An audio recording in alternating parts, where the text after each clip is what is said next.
Hi friends, welcome to infinite world of GK. ഇന്ന് നമ്മൾ കാണാൻ പോകുന്നത് LSS എക്സാമിൻ്റെ മലയാളം, ഇംഗ്ലീഷ്, GK വിഭാഗത്തിലുള്ള മോഡൽ ക്വസ്റ്റ്യൻ പേപ്പറാണ്. KSTA തയ്യാറാക്കിയ മാതൃകാ ക്വസ്റ്റ്യൻ പേപ്പറിൻ്റെ പേപ്പർ 1 ആണ് നമ്മൾ ഇന്ന് കാണാൻ പോകുന്നത്. ആദ്യം നമുക്ക് മലയാളം നോക്കാം. ഇതിൽ കുറച്ച് ഇൻസ്ട്രക്ഷൻസ് ഒക്കെ കൊടുത്തിട്ടുണ്ട്. അതൊക്കെ ഒന്ന് വായിച്ച് നോക്കുക. എല്ലാ ചോദ്യങ്ങൾക്കും ഉത്തരം എഴുതണം. 1 മുതൽ 12 വരെയുള്ള ചോദ്യങ്ങളാണ് മലയാളത്തിൽ ഉൾപ്പെടുത്തിയിരിക്കുന്നത്. ഓരോ ചോദ്യത്തിന് നേരെയും സ്കോർ രേഖപ്പെടുത്തിയിട്ടുണ്ട്. നമുക്ക് ക്വസ്റ്റ്യൻ നോക്കാം. കുഞ്ഞേടത്തി ആരുടെ കവിതയാണ്? ആരെഴുതിയ കവിതയാണ് കുഞ്ഞേടത്തി? ഉത്തരം ONV കുറുപ്പ്. അടുത്തത് 2023 എഴുത്തച്ഛൻ പുരസ്കാരം നേടിയ സാഹിത്യകാരൻ ആരാണ്? Doctor SK Vasanthan. അടുത്തത് പിരിച്ചെഴുതാനാണ്. ചെങ്കുപ്പായം എങ്ങനെയാണ് എഴുതുക? ചെം പ്ലസ് കുപ്പായം. അടുത്ത ചോദ്യം, ജലനൗക എന്ന പദത്തിൻ്റെ അർത്ഥം എന്താണ് ജലനൗക? അതെ, തോണി. അടുത്തത്, വരരുചി ആവശ്യപ്പെട്ട 101 കൂട്ടം കറിക്ക് തുല്യമായ കറി ഏതാണ്? 101 കൂട്ടം കറിക്ക് തുല്യമായ കറി? അതെ, ഇഞ്ചിക്കറി. അടുത്ത ചോദ്യം, വിത്ത് കുത്തി ഉണ്ണരുത്. ഈ പഴഞ്ചൊല്ലിന് അനുയോജ്യമായ പ്രസ്താവന ഏതാണ്? ഓപ്ഷൻ എ, വിത്ത് കരുതി വയ്ക്കേണ്ടതില്ല. ബി, വിത്ത് എടുത്തു കഴിക്കണം. സി, നാളേക്ക് വേണ്ടിയുള്ള കരുതൽ. ഡി, വിത്ത് കുത്തുന്നത് നല്ലതാണ്. ശരിയായിട്ടുള്ള ഉത്തരം ഏതാണ്?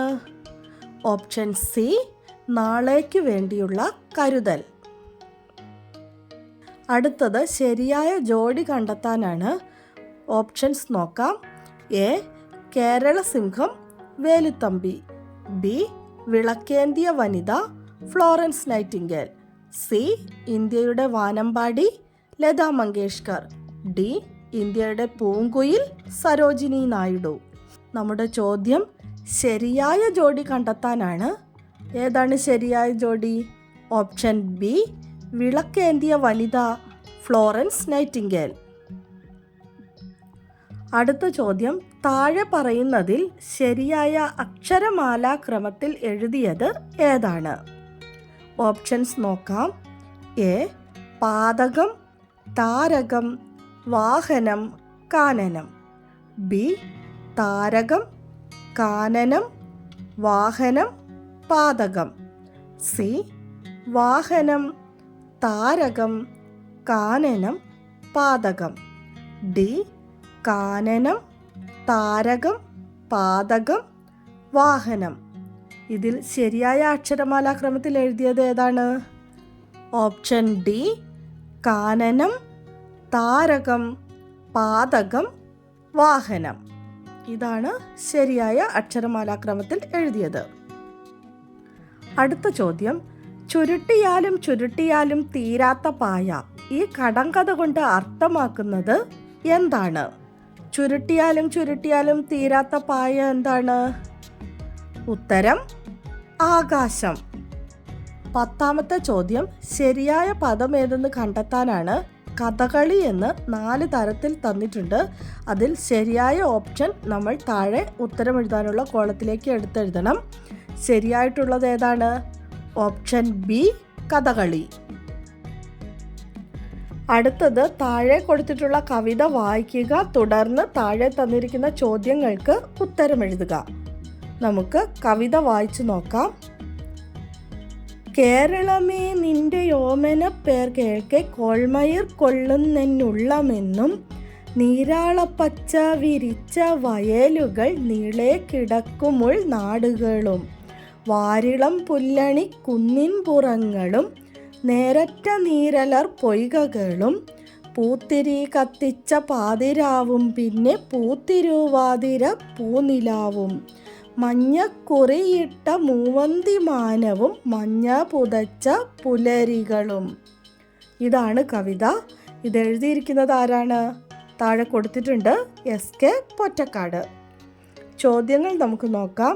ആദ്യത്തെ ചോദ്യം, വയലുകൾ എങ്ങനെയാണ് കിടക്കുന്നത്? കവിതയിൽ നമ്മൾ കേട്ടു നീരാള പച്ച വിരിച്ച വയലുകൾ. അപ്പോൾ ഉത്തരം എന്താണ്? നീരാള പച്ച വിരിച്ച്. അടുത്ത ചോദ്യം എന്താണ്? മഞ്ഞ പുതച്ചത് ആരാണ്? കവിതയിൽ നമ്മൾ കേട്ടിരുന്നു മഞ്ഞ കുറിയിട്ട മൂവന്തി മാനവും മഞ്ഞ പുതച്ച പുലരികളും. അപ്പോൾ ഉത്തരം എന്താണ്? മഞ്ഞ പുതച്ചത് പുലരി.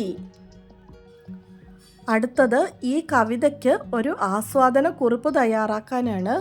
കുറിപ്പ് ഇവിടെ തയ്യാറാക്കിയിട്ടില്ല, കാരണം നമ്മളത് കാണാതെ പഠിച്ചിട്ട് കാര്യമില്ല. അപ്പോൾ എങ്ങനെയാണ് ആസ്വാദന കുറിപ്പ് തയ്യാറാക്കേണ്ടതെന്ന് നമുക്കൊന്ന് നോക്കാം. ആസ്വാദന കുറിപ്പ് തയ്യാറാക്കാൻ വേണ്ടി ആദ്യം തന്നെ നമ്മൾ കവിതയുടെ പേര്, കവിയുടെ പേര്, കവിതയുടെ ആശയം, പിന്നെ നമുക്ക് ഇഷ്ടപ്പെട്ട വരികൾ, ശബ്ദഭംഗി, പ്രയോഗഭംഗി, പിന്നെ നമ്മുടെ അഭിപ്രായം, ഇവയൊക്കെയാണ് എഴുതേണ്ടത്. ഇത് കാണാതെ പഠിക്കുന്നതിനേക്കാൾ നല്ലത് എങ്ങനെയാണ് ആസ്വാദനക്കുറിപ്പ് തയ്യാറാക്കേണ്ടതെന്ന് പഠിച്ചിട്ട് പോകുന്നതാണ് നല്ലത്. അടുത്തത് ഒരു കഥയാണ്. നമുക്ക് കഥ വായിച്ചു നോക്കാം. ഒരു പട്ടണത്തിൽ ഒരു കച്ചവടക്കാരൻ ഉണ്ടായിരുന്നു. അയാൾ തൻ്റെ സുഹൃത്തിനെ വിശ്വസിച്ച് 50 തുലാം ഇരുമ്പ് സൂക്ഷിക്കുവാൻ ഏൽപ്പിച്ചു. എന്നിട്ട് അയാൾ കച്ചവടത്തിനു വേണ്ടി തെക്കൻ ദിക്കിലേക്ക് പോയി. 10 മാസം അയാൾ അവിടെ താമസിച്ചു. മടങ്ങി വന്നപ്പോൾ താൻ പണ്ട് സൂക്ഷിക്കുവാൻ കൊടുത്ത ഇരുമ്പ് അയാൾ സ്നേഹിതനോട് മടക്കി ചോദിച്ചു. സ്നേഹിതൻ കൈമലർത്തി. ചങ്ങാതി, എൻ്റെ വീട്ടിൽ എലിയുടെ ശല്യം വളരെയുണ്ട്. എന്തു ചെയ്യാം? ഇരുമ്പെല്ലാം എലി തിന്നു തീർത്തു. ഇരുമ്പ് എലി തിന്നുകയോ? ഇവൻ മഹാദുഷ്ടൻ തന്നെ. വിശ്വാസവഞ്ചന ചെയ്തിരിക്കുന്നു. അയാൾ മറുത്തൊന്നും പറഞ്ഞില്ല. വെറുതെ പറഞ്ഞിട്ട് എന്ത് കാര്യം? കച്ചവടക്കാരൻ മടങ്ങിപ്പോന്നു. അടുത്ത ദിവസം സുഹൃത്തിൻ്റെ പുത്രൻ കളിക്കുവാൻ പോവുകയായിരുന്നു. കച്ചവടക്കാരൻ ഉടനെ ചെന്ന് അവനെ പിടിച്ചുകൊണ്ടുവന്ന് ഒരു മുറിയിലിട്ട് പൂട്ടി. അവൻ്റെ അച്ഛൻ മകനെ കാണാഞ്ഞ് പല ദിക്കിലും തിരഞ്ഞു. കച്ചവടക്കാരനോട് ചോദിച്ചു. അയാൾ പറഞ്ഞു, ചങ്ങാതി, നിന്റെ മകനെ ഒരു പരുന്ത് വന്ന് എടുത്തുകൊണ്ടുപോയി. 18 വയസ്സായ അവനെ പരുന്തെടുത്തു പറക്കുകയോ? കള്ളം. അവൻ തൻ്റെ മകനെ കച്ചവടക്കാരൻ പിടിച്ചു കൊന്നു എന്ന് രാജാവിനോട് പരാതിപ്പെട്ടു. കച്ചവടക്കാരനെ വരുത്തി രാജാവ് ചോദ്യം ചെയ്തു. പരുന്ത് സ്നേഹിതൻ്റെ മകനെ കൊത്തി പറന്നുപോയെന്ന് അയാൾ ധൈര്യം കൈവിടാതെ പറഞ്ഞു. ആളുകൾ അത് കേട്ട് ചിരിച്ചു. ഇങ്ങനെ സംഭവിക്കുകയില്ലെന്നായി അവർ. പക്ഷെ കച്ചവടക്കാരൻ വിട്ടില്ല. 50 തുലാം ഇരുമ്പ് എലി തിന്നുപോയ നാട്ടിൽ പരുന്ത് കുട്ടിയെ കൊത്തി പറന്നുപോയി എന്നത് സംഭവ്യമാണ് എന്ന് അയാൾ ഉറപ്പിച്ചു പറഞ്ഞു. രാജാവിനും മന്ത്രിമാർക്കും കാര്യം പിടികിട്ടി. 50 തുലാം ഇരുമ്പ് കണ്ടെടുത്ത് ഉടൻ കൊണ്ടുവരാൻ അവർ കൽപ്പിച്ചു. ശിക്ഷയായി രാജാവ് കൽപ്പിച്ച ധനവും അയാൾ പിഴയൊടുക്കി. ആ സമയം കച്ചവടക്കാരൻ സുഹൃത്തിൻ്റെ മകനെ കൊണ്ടുവന്ന് കൊടുക്കുകയും ചെയ്തു. ചോദ്യം നോക്കാം. ഈ കഥയുടെ ഗുണപാഠം എന്താണ്? അപ്പോൾ ഈ കഥയിൽ നിന്ന് നിങ്ങൾക്ക് മനസ്സിലായ ഗുണപാഠം എന്താണെന്നാണ് ഇവിടെ എഴുതേണ്ടത്. അത് നിങ്ങൾക്ക് ഇഷ്ടമുള്ളതുപോലെ എഴുതാം. നുണ പറഞ്ഞൊന്നും നേടാൻ കഴിയില്ല, സത്യം മാത്രമേ എപ്പോഴും വിജയിക്കൂ, അങ്ങനെയൊക്കെയുള്ള നല്ല കാര്യങ്ങളാണ് നമ്മൾ ഈ കഥയിൽ നിന്ന് മനസ്സിലായ കാര്യങ്ങളാണ് നിങ്ങൾ എഴുതേണ്ടത്. അത് നിങ്ങളുടെ ഇഷ്ടത്തിനനുസരിച്ച് എഴുതാം. അടുത്ത ചോദ്യം. പിറ്റേ ദിവസം അവർ തമ്മിൽ കണ്ടുമുട്ടിയാൽ നടത്തുന്ന സംഭാഷണം എഴുതുക. ഇതും നിങ്ങൾക്ക് ഇഷ്ടമുള്ളതുപോലെ അവർ എന്തായിരിക്കും പിറ്റേ ദിവസം കണ്ടുമുട്ടി സംസാരിച്ചിട്ടുണ്ടാവുക എന്ന് സങ്കല്പിച്ച് എഴുതിയാൽ മതി.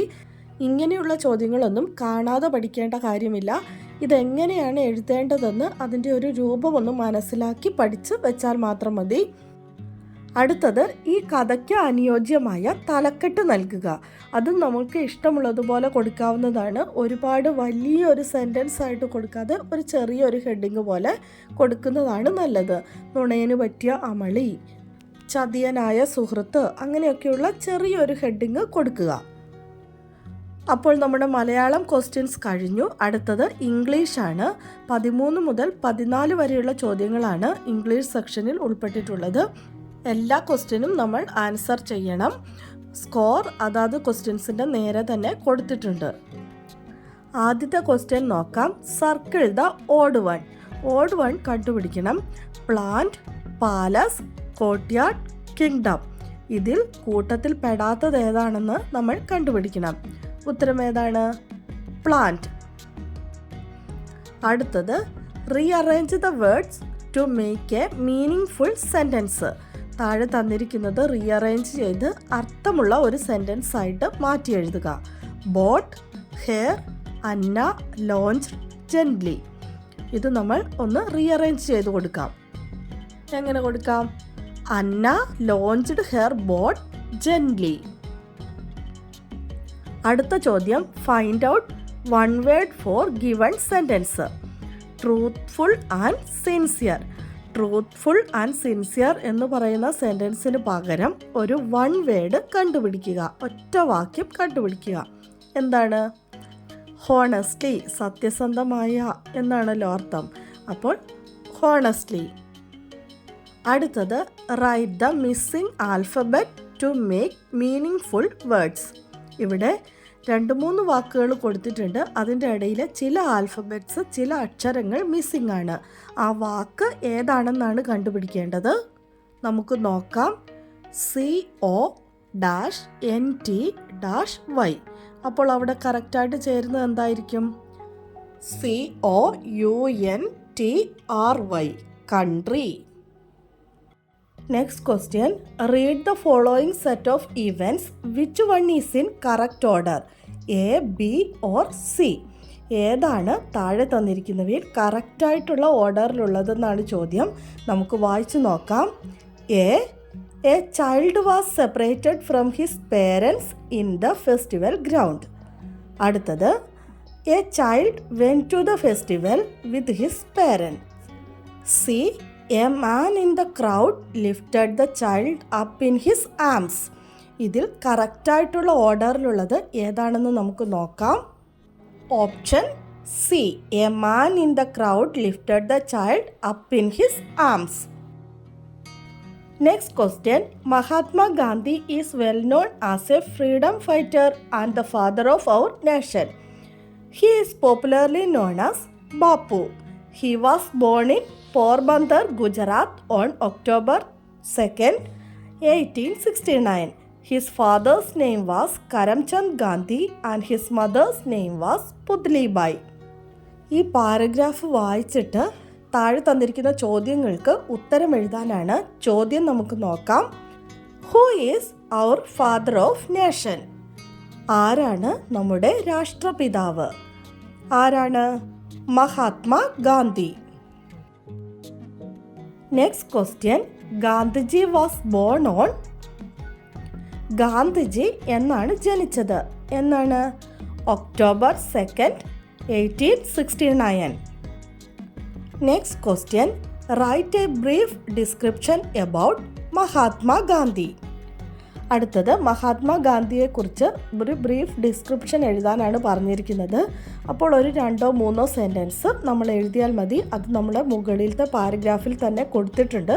അപ്പോൾ അതിൽ നിന്ന് നിങ്ങളുടേതായ രീതിയിൽ ഒരു 2-3 സെൻറ്റൻസ് എഴുതിയാൽ മതി. അങ്ങനെ ഇംഗ്ലീഷ് ക്വസ്റ്റ്യൻസ് കഴിഞ്ഞു. ഇനി പേപ്പർ 1-ൽ ബാക്കിയുള്ളത് പൊതുവിജ്ഞാനമാണ്. ഇതും നേരത്തേതുപോലെ തന്നെ എല്ലാ ചോദ്യങ്ങൾക്കും ഉത്തരം എഴുതേണ്ടതാണ്. ഓരോ ചോദ്യത്തിന് നേരെയും സ്കോർ രേഖപ്പെടുത്തിയിട്ടുണ്ട്. 15 മുതൽ 24 വരെയുള്ള ചോദ്യങ്ങളാണ് പൊതുവിജ്ഞാനത്തിൽ ഉൾപ്പെടുത്തിയിരിക്കുന്നത്. നമുക്ക് ചോദ്യങ്ങൾ നോക്കാം. ഫസ്റ്റ് ക്വസ്റ്റ്യൻ, ഭാരതരത്നം നേടിയ ആദ്യ സംഗീതജ്ഞ ആരാണ്? 4 ഓപ്ഷൻസ് തന്നിട്ടുണ്ട്. MS സുബ്ബലക്ഷ്മി, ലതാ മങ്കേഷ്കർ, രവിശങ്കർ, ഭീംസൻ ജോഷി. ഇതിൽ ഭാരതരത്നം നേടിയ ആദ്യ സംഗീതജ്ഞ ആരാണ്? ഉത്തരം ഓപ്ഷൻ എ, MS സുബ്ബലക്ഷ്മി. അടുത്ത ചോദ്യം, 2023 ലോകകപ്പ് ക്രിക്കറ്റ് ചാമ്പ്യന്മാർ ആരാണ്? ഓപ്ഷൻസ് നോക്കാം. A India, B Australia, C New Zealand, D ദക്ഷിണാഫ്രിക്ക. ആരായിരുന്നു 2023 ലോകകപ്പ് ക്രിക്കറ്റ് ചാമ്പ്യന്മാർ? Option B Australia. അടുത്തത്, കേരളത്തെ ലഹരി വിമുക്തമാക്കുക എന്ന ലക്ഷ്യത്തോടെ ആരംഭിച്ച പദ്ധതി ഏതാണ്? ഓപ്ഷൻസ് നോക്കാം. എ പ്രത്യാശ, ബി സഹിതം, സി കൈവല്യ, ഡി വിമുക്തി. ഏതാണ്? ഓപ്ഷൻ ഡി വിമുക്തി. അടുത്ത ചോദ്യം, ഓസോൺ ദിനം ആചരിക്കുന്നത് എന്നാണ്? ഓപ്ഷൻസ് നോക്കാം. A June 5, B September 5, C September 16, D October 31. Ozone ദിനം എന്നാണ്? Option C September 16. അടുത്ത ചോദ്യം, ലോകത്തിലെ ഏറ്റവും ചെറിയ രാജ്യം ഏതാണ്? എ ക്യൂബ, ബി മാലദ്വീപ്, C Monaco, D Vatican City. ഏതാണ് ലോകത്തിലെ ഏറ്റവും ചെറിയ രാജ്യം? Option D Vatican City. അടുത്ത ചോദ്യം, 2023 വയലാർ അവാർഡ് നേടിയത് ആരാണ്? ഉത്തരം ശ്രീകുമാരൻ തമ്പി. ഏത് കൃതിയാണ്? ജീവിതം ഒരു പെൻഡുലം എന്ന ആത്മകഥയ്ക്ക്. അടുത്ത ചോദ്യം, നക്ഷത്ര ആമകൾക്ക് പ്രസിദ്ധമായ കേരളത്തിലെ വനപ്രദേശം ഏതാണ്? ഉത്തരം ചിന്നാർ. അടുത്ത ചോദ്യം, യുനെസ്കോയുടെ ലോക പൈതൃക പട്ടികയിൽ ഉൾപ്പെട്ട കേരളീയ കലാരൂപം ഏതാണ്? ഉത്തരം കൂടിയാട്ടം. ഇനി യുനെസ്കോയുടെ ലോക പൈതൃക പട്ടികയിൽ ഉൾപ്പെട്ട കേരളീയ കലാരൂപങ്ങളിൽ രണ്ടാമത്തേത് ഏതാണെന്ന് ചോദിച്ചാൽ ഉത്തരം മുടിയേറ്റ്. ഈ കൂടെ തന്നെ അതുകൂടി ഒന്ന് ഓർത്തു വയ്ക്കുക. അടുത്ത ചോദ്യം, അക്കിത്തം എന്ന തൂലികാ നാമത്തിൽ അറിയപ്പെടുന്ന കവി ആരാണ്? അക്കിത്തം? അക്കിത്തം അച്യുതൻ നമ്പൂതിരി. 24ാമത്തെ ചോദ്യം, ഇന്ത്യയുടെ പക്ഷി മനുഷ്യൻ എന്നറിയപ്പെടുന്നത് ആരാണ്? ഡോക്ടർ സലീം അലി. അങ്ങനെ നമ്മുടെ പേപ്പർ 1 ഇവിടെ കഴിഞ്ഞിരിക്കുകയാണ്. നാളെ നമുക്ക് പേപ്പർ 2 നോക്കാം. ഇന്നത്തെ വീഡിയോ നിങ്ങൾക്ക് എല്ലാവർക്കും ഇഷ്ടമായി കാണുമെന്ന് വിചാരിക്കുന്നു. ഇഷ്ടമായാൽ എല്ലാവരും ലൈക്ക് ചെയ്യാനും ഷെയർ ചെയ്യാനും മറക്കരുതേ. Thanks for watching.